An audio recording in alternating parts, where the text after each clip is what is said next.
in townships in South Africa.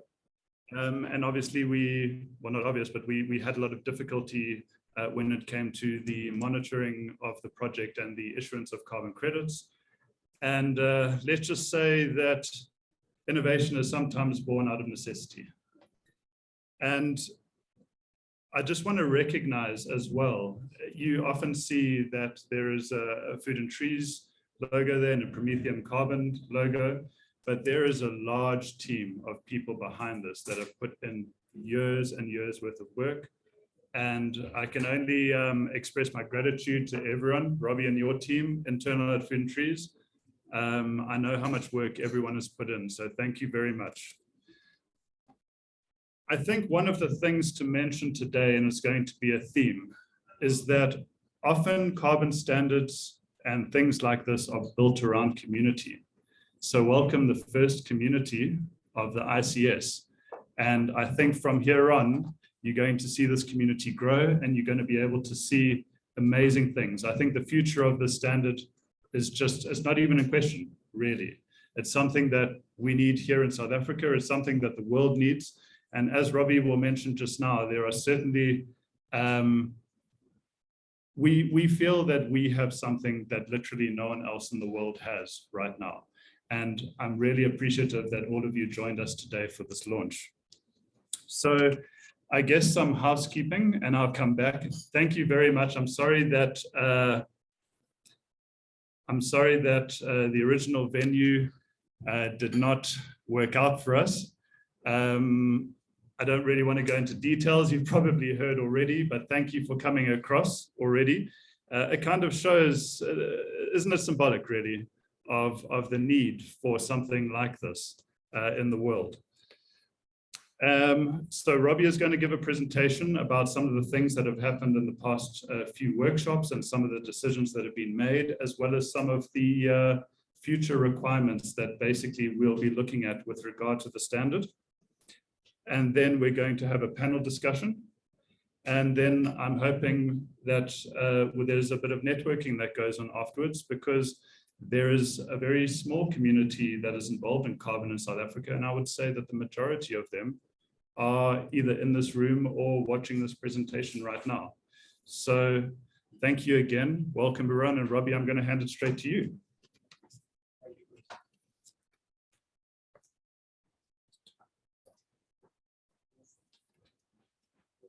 Luck, this will work out. Can you hear me? You know, the old joke is, if you can't hear me, please put up your hand. So that was the first piece of technology. The next piece of technology is I want to see if this thing actually works. So Chris has mentioned earlier other workshops earlier, and this is the fourth workshop in a row. I think many of you have attended some of the first three workshops. The first one we had was aimed at project developers. The second one was focused on methodologies. The third one was focused on the auditing process. Because we're not sure that everybody would go to all the workshops, there's been some duplication in the slides. And even again today, there's some duplication in the slides. Probably about half the slides I've got in today's presentation has been shown before. So if you've been in one of the previous workshops, just please bear with us for the sake of the new people.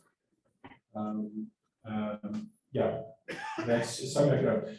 Just to satisfy my own curiosity, Simone, could you just maybe tell us how many people are online at the moment? We've probably got over 100 people, but if all the seats full, so we've probably got over 200 people. So thank you, everybody. And again, for all of you who had to do the huge trek from the JSE, we got, I got a WhatsApp at 7 o'clock this morning saying the JSE is shutting down their building. So we had a bit of a crisis. By probably about 7:15, we had about 10 alternative venues lined up. By just before 8, we had 3 almost confirmed, and this one was the closest. So we picked the closest, and then we had to cancel the other 2 almost confirmed. So the team did an absolutely wonderful job in finding an alternative. And let's see if this thing works. It doesn't seem to work. Maybe I will just do the.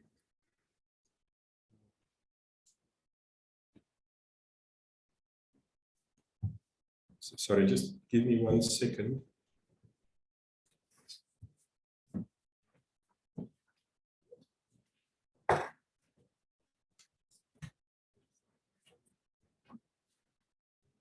So if nothing else works, you go manual. So today's, don't worry, I'm going to turn this off, mute on, this mute off. Sorry, Robin. That unmutes it.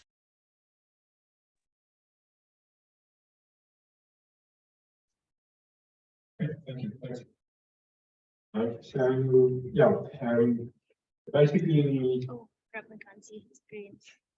Robbie, sorry. You need to share your presentation for Zoom. Sorry. Yeah.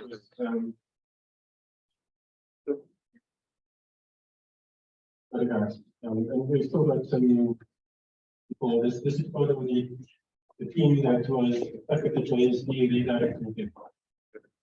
So welcome everybody.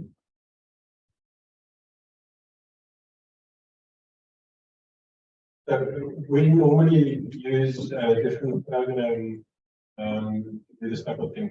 I'm not that familiar with it. So rather than me trying to figure it out, I'll share this thing.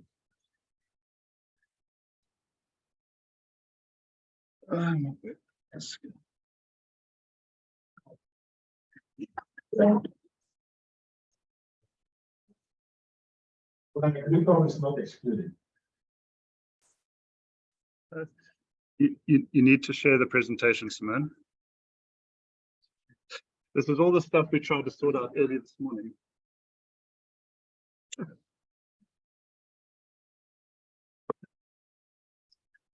Do you use work better with my Rabbis? That's fine. Excellent. Thank you, Simone.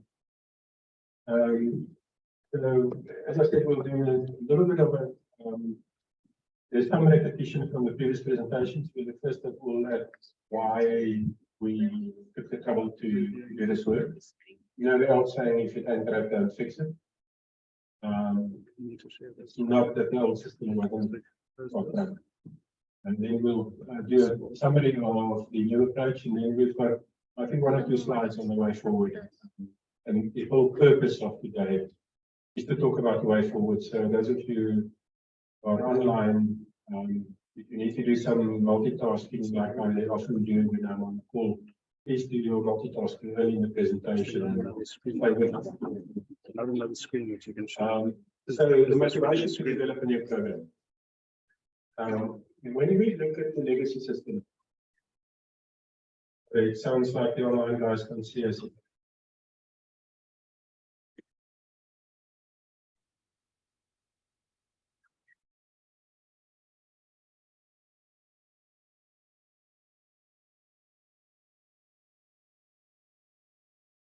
So while Chris is doing something there, I'll share with you a little bit about it. So, I'm actually from a company called American Carbon. We started doing carbon credit work in the year 2003. So this year it's 20 years. So we've lived with the ups and downs of the carbon markets. We've lived with the development of the CDM. Initially, when we started doing the CDM, there was almost no methodologies. We were still trying to figure out what the realities of the CDM was as it was contained in the Marrakesh Accord. And we saw this growing. All the legacy systems there, there are actually a couple of standards in that group. Legacy systems, the CDM, Mitsubishi, the gold standard. And nowadays we've got another standard called the Global Carbon Council.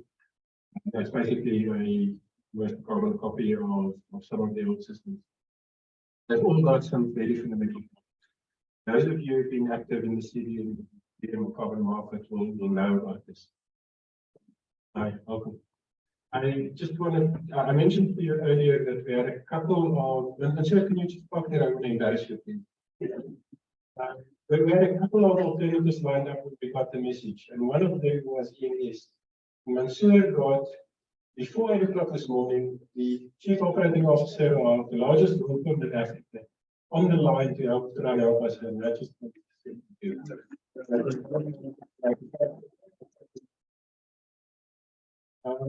so those of you who've been involved in the carbon space will know that if you look at the systems like the CDM, there's very high costs. So I had a call yesterday. I phoned, he said, so much going, want to plant trees, and about 10 minutes ago I said to him, this and this and this and this is what's going to cost. So he went quiet and said to me, are you telling me that if I don't have 10 rand now, I shouldn't talk to you? I said, yes, that's what I'm telling you. You don't have 2 million rand cash on the table now that you can spend on nothing other than paperwork. We're wasting each other's time. We shouldn't be talking, we should do something different. That's the high costs that we've got in the CDM. Those costs relate to things like the document creation. You end up, I'll show you an example of a CDM methodologist now. You end up with these huge methodologies, they're incredibly complex. Once you figure out what they mean, you sit down and you physically write, typing numbers on your, pressing buttons on your keyboard, you type up this document that ends up with 50 and 150 pages, till the PDD, project design document, other standards called project description. That's very expensive. Then you've got a very select, very small group of auditors. In the last month, we've seen the cost of auditing double. They all fly in from somewhere overseas. They all charge in US dollars. It's a huge cost. And then you've got the issuance cost. The issuance cost in some of these standards have been creeping up lately. Nowadays, when you look at issuance, by the time they issue you the carbon credit, they charge you 20 US cents. They may be looking to say 20 cents. That doesn't sound like a lot of money, but by the time you converted it into South African rands, it's a month, it's an amount you've got to pay up front. If you've got a pre-service project, all of it turns into quite a lot of money. Then long time frames. If you start a carbon credit project now, we'll tell you 6 to 9 months we can do it, but we've seen some projects that took more than a year, 18 months to register. There's just so much complexity, so many things that we need to sort out. The time frames are incredibly long.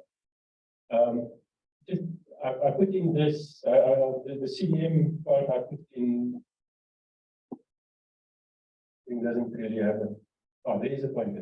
I put it in yesterday, I just thought, let me just dig out some numbers. What's interesting there is, of all the projects listed, only 62% registered.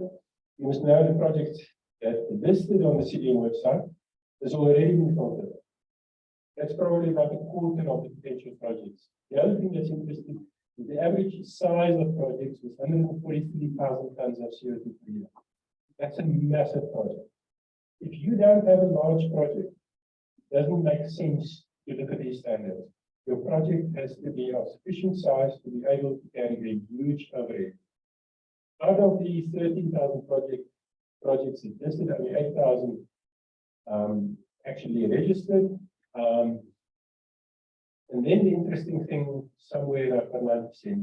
What's interesting here, I'll come back to this later in the later slide, is that on average, all the projects listed on the city website have taken a 10% haircut on the amount of credits from what they said that they would issue initially in their registration documents. So I'll come back to the reason for that a bit later.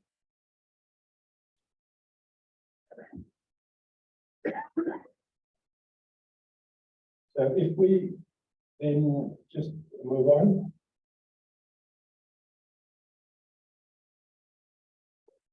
Sorry, I think I'm going in the wrong direction. It's just me and the technology. What we've seen over time is that in the received wisdom, the conventional wisdom, there is this idea that you've got a relationship between the credibility of a carbon credit and the time and cost that you spend on developing it. And what happened is when the VCS was launched very, very long time ago, actually the VCS was a little bit cheaper and easier to register, and the market perception out there was that the credibility of the standards were not quite as good. People used to say CDM is the Rolls Royce of carbon credits, and VCS is the Volkswagen Beetle. The CDM has always been up there, and I think by the time we get an Article 6.4 mechanism, it will also be up there. The VCS has been moving up this curve, and those of you who are in the space will know that if you get into the VCS system now, it is becoming as burdensome, as difficult, as expensive, as time delay, as many time delays as what we have in CDM. In an ideal world, you really want to reduce the cost and the time, but you still want the credibility. So the question we asked, sorry, I'm standing in front of the question we asked when Chris came to our office in somewhere early 2017, and he said, "Can you build a new standard?" We said to him, "We can, but the question is, should we? If we are not sure that we can reduce," and this is something I said at the time, and I hope it's still true, that if we cannot, in this, reduce the life cycle cost of issuing carbon by a factor of 10, we're wasting our time. So we set that as a target. Said, how can we reduce the life cycle cost of issuing carbon by a factor of 10? And that's what we've set out to try and achieve.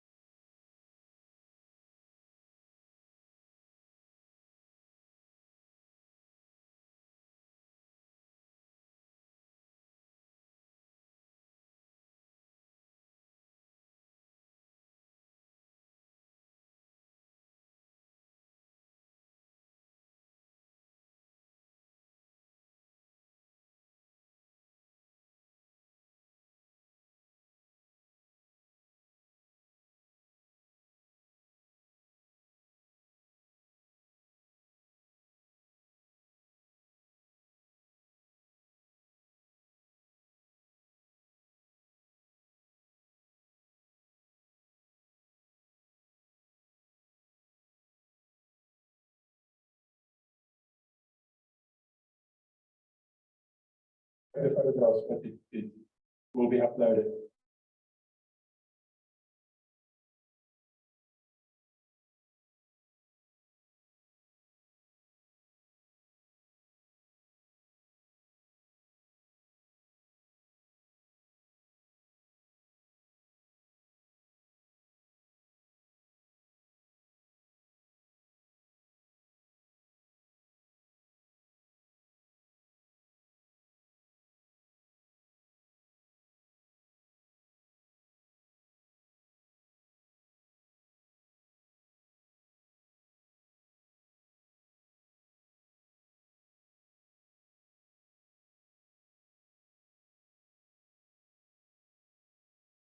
Space, CDM, Gold Standard, Global Carbon Council, all of them. You have never seen, when you look at somebody issuing or emitting greenhouse gases, so we've got a lot of people from overseas, from international people on the call, but we're sitting here in Johannesburg in South Africa, so I use South Africa as an example. We've got a carbon tax system. You calculate your Scope 1 emissions, the emissions that go up in the atmosphere, you pay carbon tax on it. At the moment, when you do that submission to the government, you don't even have to audit it. The regulation says that the government may, if they so wish, ask a verification statement from you, and then you've got to supply it within 30 days. But even with that, you've never seen the auditor walking into a factory and saying, you know what, I think there's a little bit of certainty on the meter that measures the amount of gas going into your furnace. So how about we just report 10% extra emissions? You don't have that. Yet, when you emit that ton, you've got a certain amount of auditing burden that you've got to comply with. When you want to offset that, there's this incredible burden. There's this imbalance between the auditing, the administrative burden, between the actual emissions and the credit that you use to offset those emissions. And that doesn't make sense to us. So that's one of the things that we thought one should do, one should try and address. And we think that over time, the reporting should become more stringent, but that's not something we can do anything about. But we also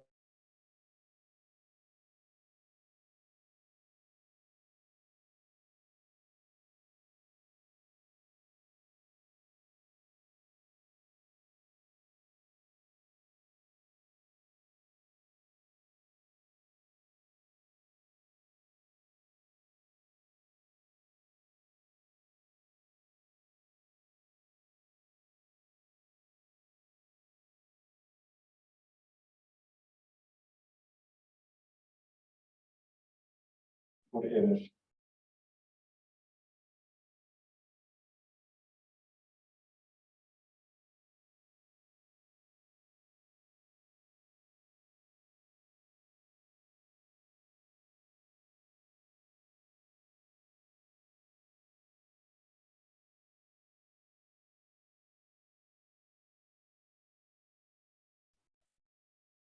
You'll send the guy who gave the presentation at a technique. Is this for the microphone? Okay. Can the people hear me now? There's no online people.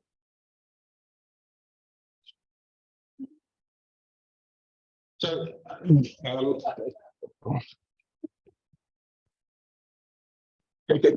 in my hand? Because otherwise, so what the plan is, many of you have gone to the space to know about.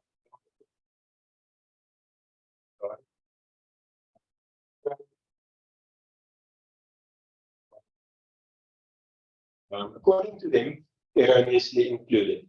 So on this y-axis, the project was erroneously included, and it had a huge impact on the carbon market. I was listening early this morning to somebody in the car who was active in the carbon market. From the buy side, spoke to somebody who was active in the carbon market. Sell side, and the comment was made by somebody in this room that the carbon market is cheating. People are not sure about the quality of the goods that they buy because there's this risk of this. And that is steep. And they look at it in risk of this excuse them.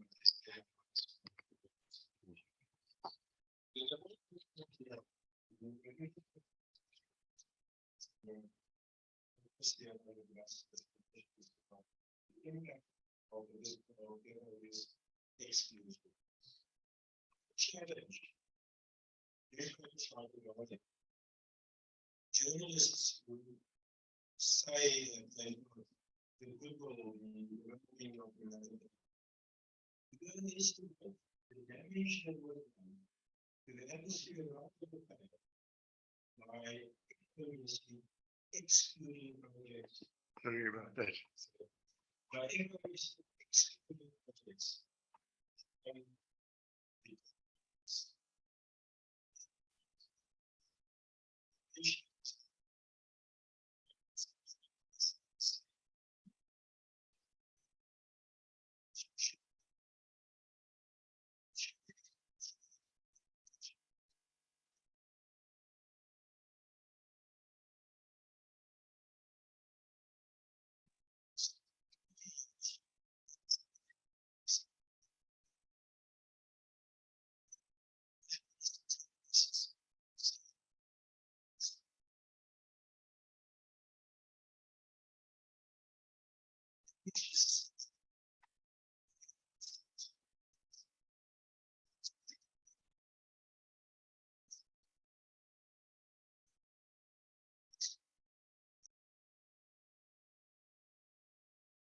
We have to make mistakes.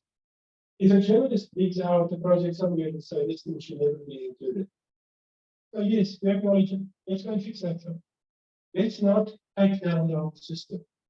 But we've got to significantly reduce the risk of erroneous exclusion. if we do that, if we can get to a point where we've got a balanced approach, we can actually do much better for the planet than what the legacy system did. That's also something that we think we're hoping to be able to address a little bit. This, I was actually in two minds of whether I should put this in the slide or not, because for those of you who have worked in the carbon space, it's a emotional journey to look at this.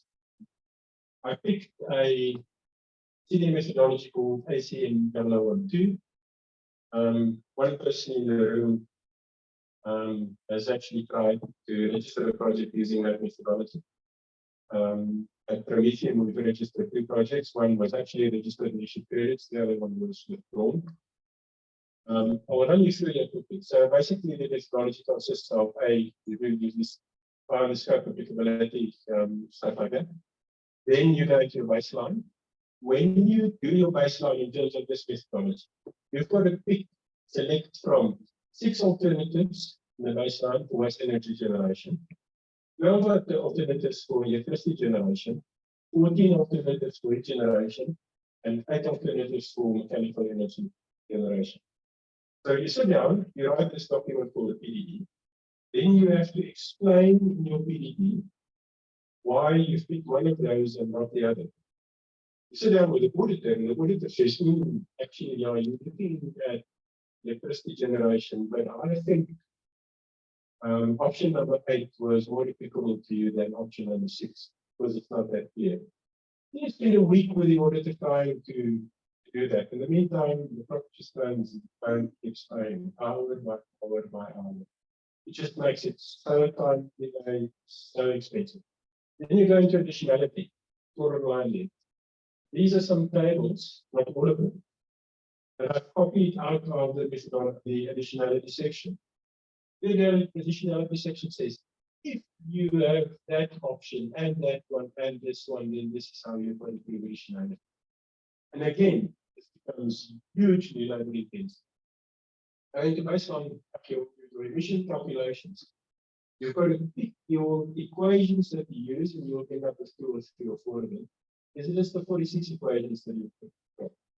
And then again, you sit down with the auditor, and the auditor says, actually, we think you should have used equation number 12. Why did we use equation number 14? It's not really applicable. You say no for this and this and this and this and this. And again, it's time and cost. And then when you get to the monitoring, there's a set of 34 monitoring variables. And in the last project we did, we ended up using 2. So with this methodology, 31 projects are listed on the CMWorks website. 11 was rejected. The one that we registered, when you go through the audit process, the auditor raises, when they want you to change something, they raises a thing called a corrective action request, or CAR. Required.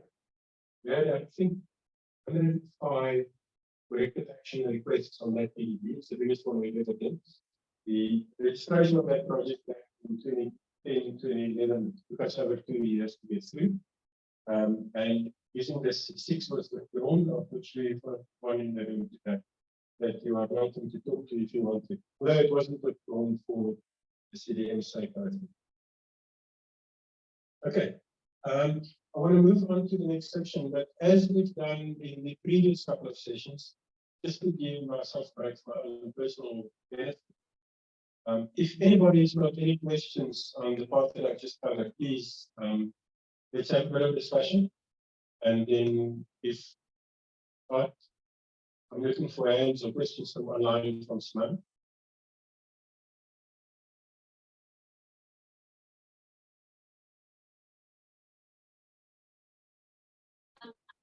Should I keep this question?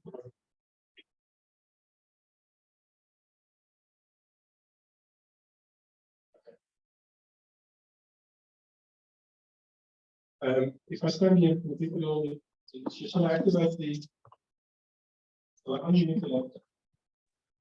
I've unmuted the laptop. Okay, I think Okay. that's gonna be better. Okay, so I'll stand here. Okay, any questions? At least do me a favor and ask one so I can the rest of it.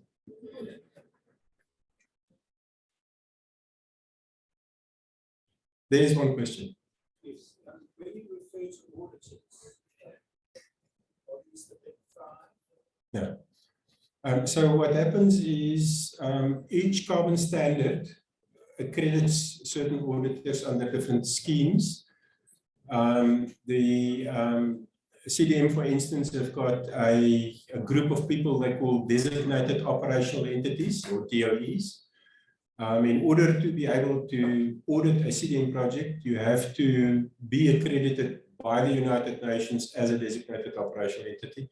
It's a hugely complex, hugely administrative, burdensome process, very expensive.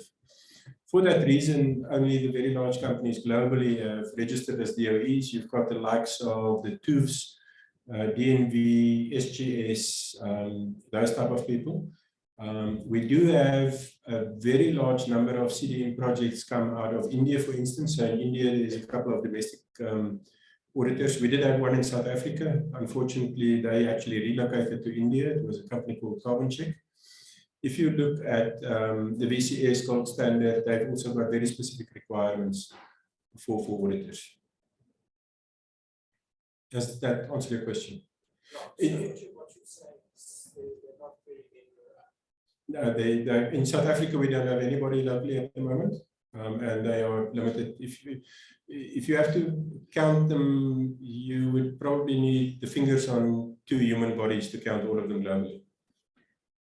What's that? Probably about 20 of them globally. Any more questions? Shall I move on then? Okay, so we get to the new approach. Sorry.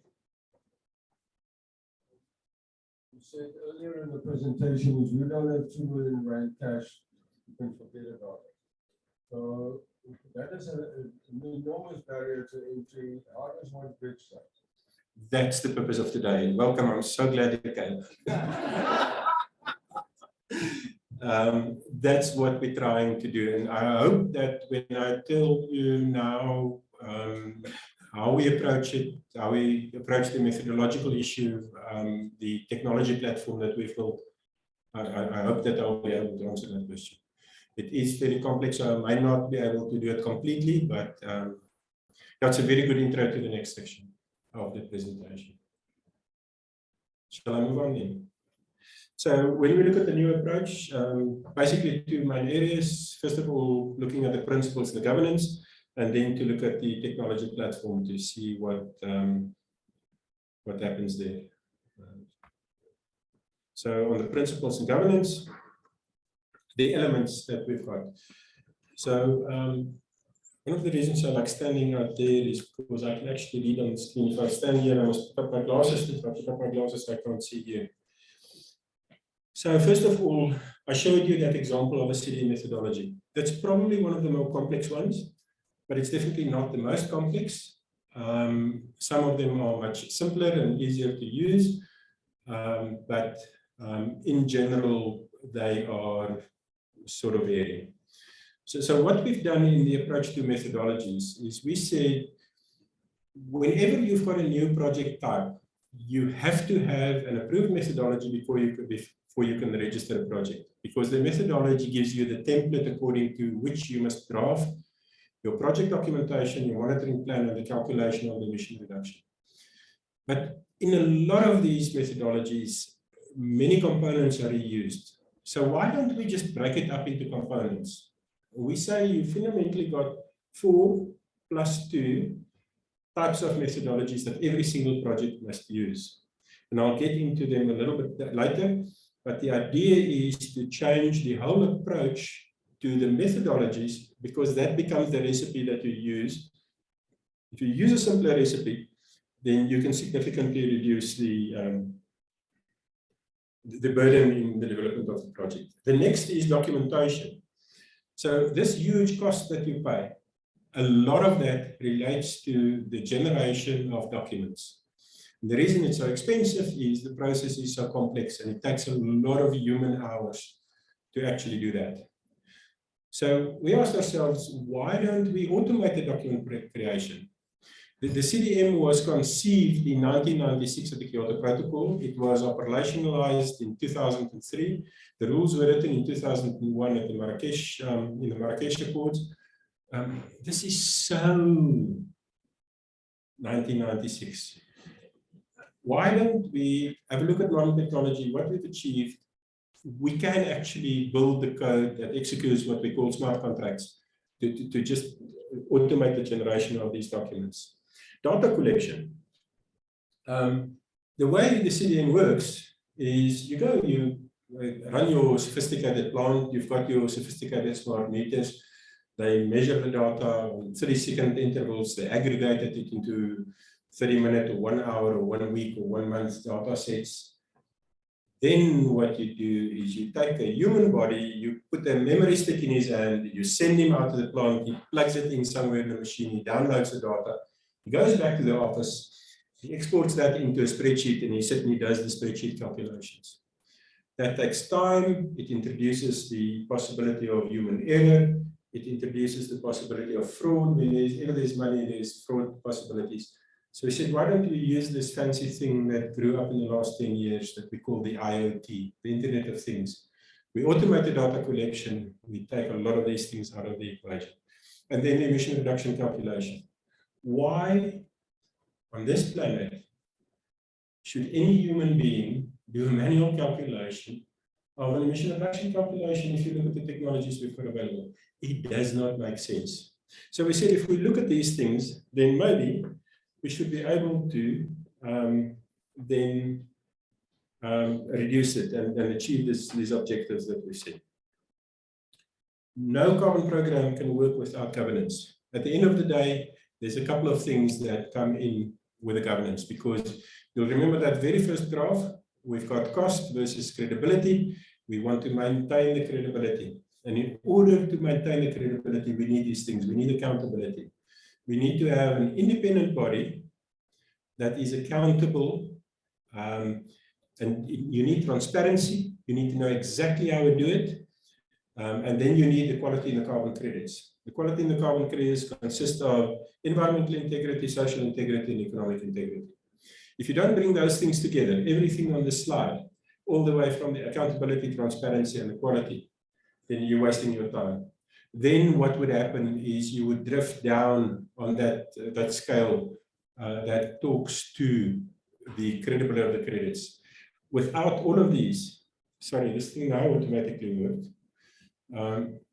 Without all of these, you will not achieve that objective of maintaining on that very, very first graph, the position right on the right-hand side of that x-axis, where you maintain the credibility. So, governance structure. It's fundamental, it underpins everything. If you go and you build a structure that's not transparent, if you build a structure that is got potential conflict for interest, you will not achieve what you do. So there's quite a lot of thought that went into this. And what we decided to do at the end is to say, why don't we separate the governance structure? We've got 3 legs that it stands on. The first is corporate governance. So the standard is housed in a trust. It's a not-for-profit organization. And you have to have a body that looks after this not-for-profit organization commercially. They deal with the laws of the country, they deal with legal compliance on the corporate governance front, and they deal with the money side. Then we've got the operational management, then we've got a secretariat, and then we've got the environmental integrity. So what we did is we structured something on this line here, where we've got the board of trustees that looks after the corporate governance. We've got the standard secretariat that hosts the minutes of meetings, sends out the notices, does the day-to-day maintenance on the online platform, all of these things. And we've got the environmental integrity committee.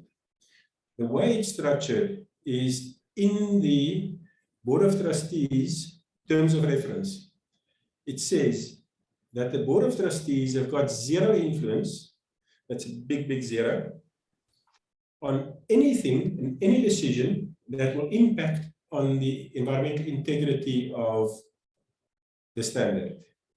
In the terms of reference of the Environmental Integrity Committee, it says that the Environmental Integrity Committee have got 0 influence, 0 decision-making powers over anything that's got to do with the commercial operation and the money side of this organization. So by doing that separation of powers, we believe that we will achieve this independence, this corporate governance structure that will allow us to not generate a conflict of interest. And then all of this works through an online platform that I'll show you just now, and then the users come in and they interact with the system through the online platform. So this is just, I believe that you will not be able to read it, but sometime in the next 24 hours, the ICS platform will go live.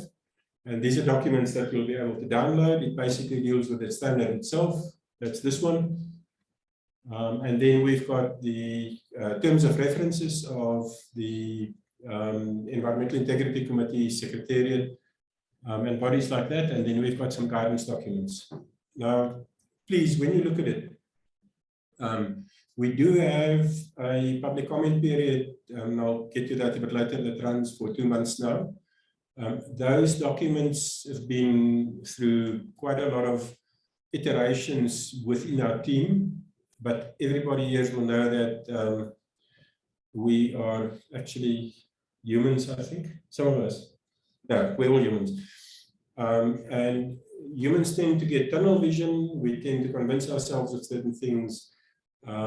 We have had some public participation in the past, but when you look at these documents, please just keep in mind that the door is open. We are waiting, we are looking for inputs. We are inviting people to participate and contribute. So please look at these documents in that sense when you do look at it. Now we get to the issue of environmental integrity. It's absolutely fundamental. In that very first graph, it means that we want to sit right on the side, on the right-hand side there. And we initially, when we started building, the best source document for the principles of environmental integrity was an organization called ICROA, the International Carbon Reduction Offset Alliance. They set up a set of principles. They said any carbon credit should conform to these real emission reduction, independently verified, transparent registry. There's quite a lot of them. Subsequent to that, the International Civil Aviation Organization, through a program called CORSIA. CORSIA is an abbreviation for the Carbon Offset Reduction System for International Aviation. They published some principles. Much more recently, there's an organization called the ICVCM, the Integrity Council for the Voluntary Carbon Market, that published a set of documents called the Core Carbon Principles, which is incredibly comprehensive. So we've aligned with that. And then there's also a draft framework by the South African government for the approval of domestic standards.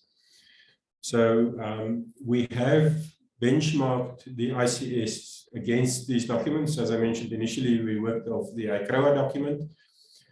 By about January 2021, if I remember correctly. Was it 2020? No, 2021. We were asked by the South African government to, at that point, drafted the first draft of the framework for the approval of domestic standards. If they could use the draft ICS standard we had at that time to pilot test the framework for the approval of domestic standards in South Africa. We then worked with a World Bank consultant that was appointed by the DMRE. They tested the framework, we tested the standard at the same time, and we made some adjustments to the standard based on the outcome of that. And then last year sometime, the ICVCM published the first draft Core Carbon Principles. We then sat down, they've got a very long, I think it was Annex 6, a very long list of criteria. We took every single one of them, we mapped it, and we produced an internal document of about 200 pages in which we said every one of these criteria in the Core Carbon Principle, this is how we meet it, and this is how we match it. So we are very confident that we actually do match and comply with and adhere to the principles as set out in these documents. Some of these principles, just very briefly, mitigation activity information, what it basically says is that your project documentation must accurately and reliably reflect what you actually do. We make provision for that. Additionality is a very, very important thing in the carbon space. If we can schedule a 3-day workshop to talk about it one day, I'll be very happy to talk about it. It can become very, very complex, but it's fundamental. You have to have it. The baseline and monitoring is very important. Those of you who know the carbon space will know that the amount of carbon credits you can get is the differential between your baseline and your project situation. So if your baseline is not reliable, you've got a big problem.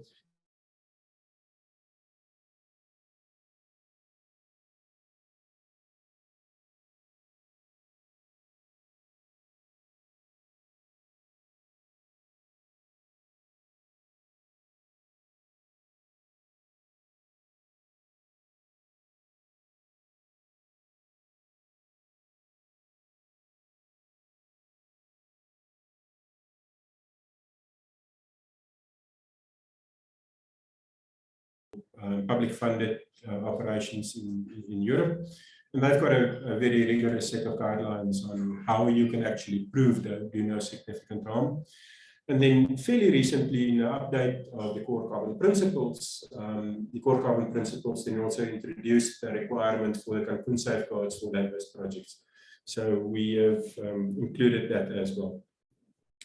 Then all of that deals with the environmental integrity. We get into the overlap with no double counting. No double counting has got a lot of dimensions to it. You can't issue more than one environmental attribute for the same emission reduction. In other words, you can't have a carbon credit and a renewable energy certificate and sell them both. Also, if you've got a registry, your registry must be transparent. Each carbon credit's got a unique serial number. That unique serial number is traceable back to a specific project and a specific crediting period. And that also helps with no double counting. So those are the principles that we've built into the ICS. Then